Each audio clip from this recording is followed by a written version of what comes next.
Hello, hello, friends. Dr. J, I am back and thank you so much for joining me on this third session.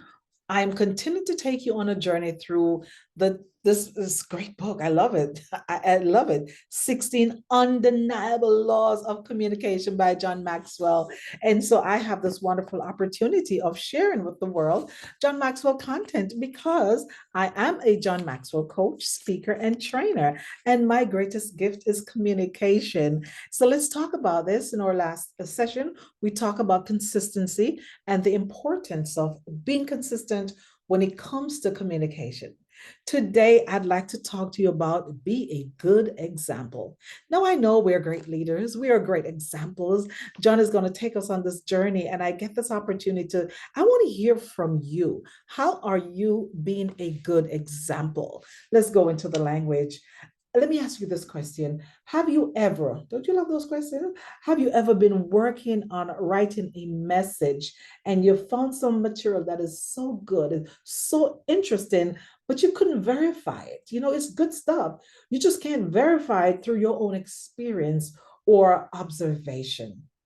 How about you? And if that has happened to you, I'd love to know because I love to read. I invest. They say if you want to see a person where they spend their money, check their bank account, you check my bank account, you're just going to find books and books and books. I have a pile of books to read. You know what I love to ask people when I first meet them? I would ask them, what's a good book you're reading? And then it sounds so good. I'll go and buy the book. So I have a ton of books to read. If you are a writer and you've got a good book and you think you want me to read it, I bet you what, send me a copy of that book. I sure will read your book and talk about it. So, and again, we're thinking of books, making a choice of what you deliver is so important. But here's the thing, especially for me as a speaker, as a trainer, as a coach, I love speaking. I also love to speak on things that I know, things that I can verify, things that I believe. And so when I'm reading a good book or I have read a good book or I'm teaching or I'm giving a keynote speech, I want it to be good. But I also need to be a good example of that thing that I teach or coach or train on. And so we think about it. At that time, I just make a step further sometimes when it comes to this because I would not try to teach anything that I am not trying to live. I love taking people on the journey of self sufficiency. I love taking people on the journey of resilience, a believability. I love taking people on a journey of becoming their best selves because I love people. I love to help people to go into their story and to find the meaning in their story and really just to talk about it. So I love to tell people about my experiences and how I unfolded and how I become different and how to change my mindset, some of my sacrifices. And I love to take people on those journeys because I've lived it. And I want to be a good example of it even afterward. So when I was doing my dissertation, I met some great speakers and trainers through the research process. And one of them was James Couzes and Barry Posner. They write a lot about leadership. And one of them wrote that, and John mentioned it too, they say that the truth in that you either lead by example or you don't lead at all. And I've seen it over and over in my role, in my capacity as a leader. I've seen other leaders, and ooh, it hurts when you see leaders don't live by example. It hurts when you see leaders who say, here's what we're going to do. They never do it. Oh, that hurts. And then people come to you. And so sometimes when you think about it, are you an example of what you teach, speak, train, or lead? What do you say with people? Seen is believing. Oh, of course. Seen is believing. And your constituents they have to see you living out the standards you've set, especially in your leadership role. Those values that you profess, you'll say, I'm a great leader. I'm a listener. I love that one. Oh, I love when people say, I'm such a great listener and somebody's saying behind them, oh, I love it. I love it, right? I've seen those situations where we go out and I'm teaching, I'm teaching. And so, creating an engaging workplace. and the leader is saying all the good stuff, and the person behind them rolling their eyes like, right, right. Oh, I love those. And when you're standing at the front of the room, you see so many body languages, and you can't say anything. You just have to be a great listener, and that's so important because you know what, that leader behind that leader, I have no idea. They're saying all the good stuff, but let me move to this because those are moments that I capture in my training that I realize makes a difference. You know, oftentimes as leaders, especially if we're again saying one thing and doing something different, it's people notice that. They do. Roddy Galbraith is one of our great faculty with the John Maxwell team.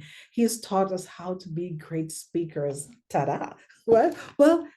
It's so important because he teaches us how to speak effectively. He's given us a lot of advice, and Roddy is just amazing. I could sit at his feet and learn so much about speaking. And actually, another person I study. Why?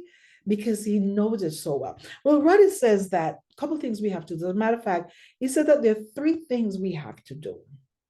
And if you ever met Roddy, you just fell in love with Roddy and his wife Suzanne. But Roddy says that we have to relive what we have learned, allowing the audience to relive it with you. I love that. Relive what you've learned so that the audience could relive it with you. So when I'm speaking and I'm sharing my experience, maybe as a little girl, maybe it was my experience in my first leadership role, I have to take the audience on that journey. I have to exemplify that which I want them to hear and imagine, but I have lived it. That's the first one. Roddy says that we have to earn the audience respect by sharing our wins and gain, right? We have to share our wins and gain their love by sharing our failures. Well, let me tell you something. You want to hear about failure? Have a seat. Come on in the room. We could talk about failures. But when I talk about my wins, what I'm saying to them is that you can win. Because there are times when we win and there are times when we fail. John Maxwell has another great book. It's on my shelf. Sometimes we win, sometimes we learn. So as a great communicator, you have to get the audience to really get into that space. That's how you gain respect as a communicator. Out of that wheelhouse, you gain respect. The third thing Roddy says that we should do is decide what you shall speak on by choosing what you have lived out. Some people would say you can't speak on it unless you live it. How someone's going to believe you if you haven't lived it? There are people sometimes they'll tell you like, I heard that this person did this. Well, oh, that's great. Nothing's wrong with that. But when you tell me that you have lived it, when you tell me, like was in Paraguay, that you have walked through those streets and you have picked up pans and pots and cans and tins, and you tell me that you use that to make music, and now you're playing that guitar, that saxophone in my face, I believe it. When you tell me that, or if I tell you that I've walked barefooted to school, 3 miles, back and forth, I know how important a pedicure is because I've lived walking barefooted. We will not talk about the pretty feet and pedicure because I can tell you stories, but that's for another session right now. Isn't that amazing? So you have to relive it, you have to earn the audience experience, and you have to decide what you're going to talk on, right? Because you have lived it. Now, let me share the story. I love it. It's in the book. John talks about it. And we talk about some advice that if you're a speaker getting into speaking and training, that the credibility is so important. But John shared the story about Mahatma Gandhi, in which a woman took her little boy to see him. Now, we've read stories, great stories. If you've ever read the book, one of the best stories, of course, Mahatma Gandhi has done so much. But in Think and Grow Rich, there are amazing stories about his life. And just when it comes to perseverance, chapter 9, Think and Grow Rich, if you have a chance, grab it, read it, change your life. You think and you become. But let's go back to the story because this woman brought her son to see Mahatma Gandhi. And here's the thing, she says, Mahatma, please tell my little boy to stop eating sugar.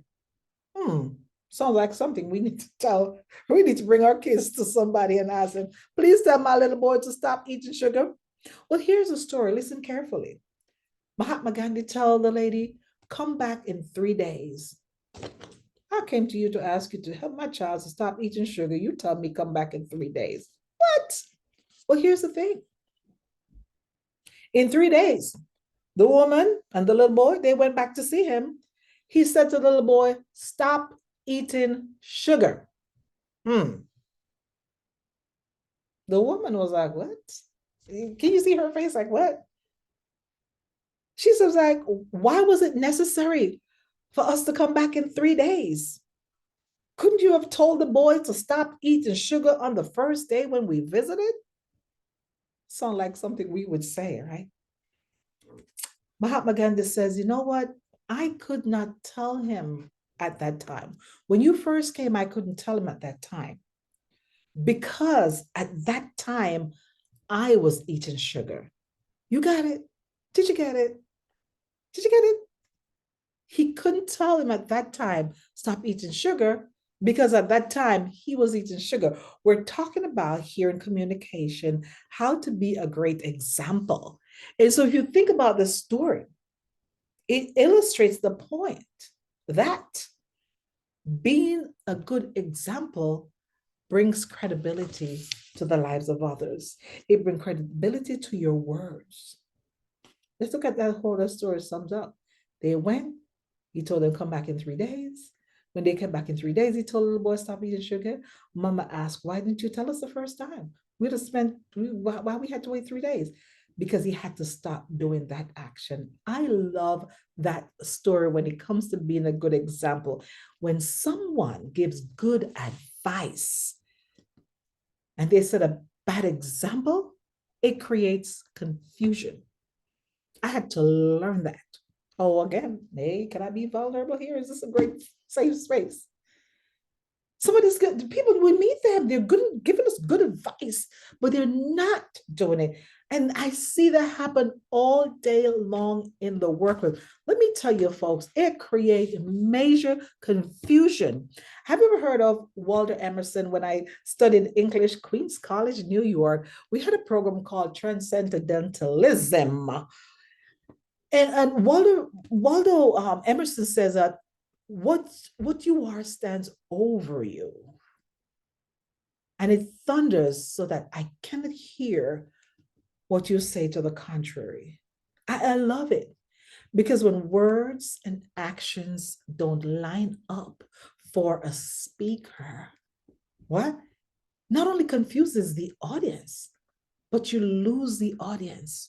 So John is talking to us about these laws of communication, how undeniable they are. Folks, we are still on the law of credibility. And I really hope this session speaks to you, has spoken to me and continue to speak with me, because not only is this developing us as leaders, I strongly believe that it's developing us as people. If you're in the ministry, it's developing us as ministry leaders, or if you're parenting as parents, because as parents, there are times when we say things, but we don't do them, and it confuses our children. Yeah. Oh yeah. How about if you're leading a team?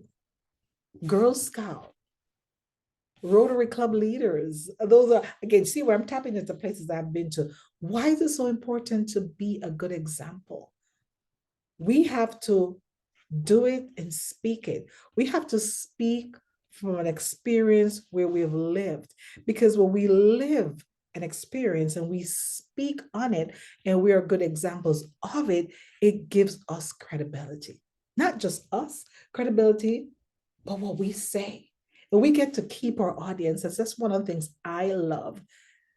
For this entire year, I'm booked out to speak with leaders, to have better conversations, to lead for success, and to exemplify and at the same time experience frontline leadership. It is my goal that leaders will have a great experience, but more importantly, that people who are under those leaders' leadership will have the best experience, because that's when you see the fruit of your work. And so, as you're planning to speak and train and coach folks, remember we've talked about the three. You want to be a great communicator, be transparent, be consistent, and be a good example. I hope you enjoy this session, right? I want, after you watch this video, just again, I'm not selling you anything. I'm a speaker, I'm a trainer, I'm a coach. I help teams maximize their team members' potential. But most importantly, I want people to use that beautiful gift that God has given to them. We have a gift, leaders. We don't use that gift, we lose it. But when we use that gift well, oh my stars, you see God at work. Our role is to transform lives. If lives are not being changed in the middle of your conversation or when you're finished with people, if someone is not walking away from you, wanting to be like you, then we need to have a conversation. My name is Dr. Sharon Johnson. Stay beautiful, stay fabulous, stay motivated until we talk again. Bye bye now.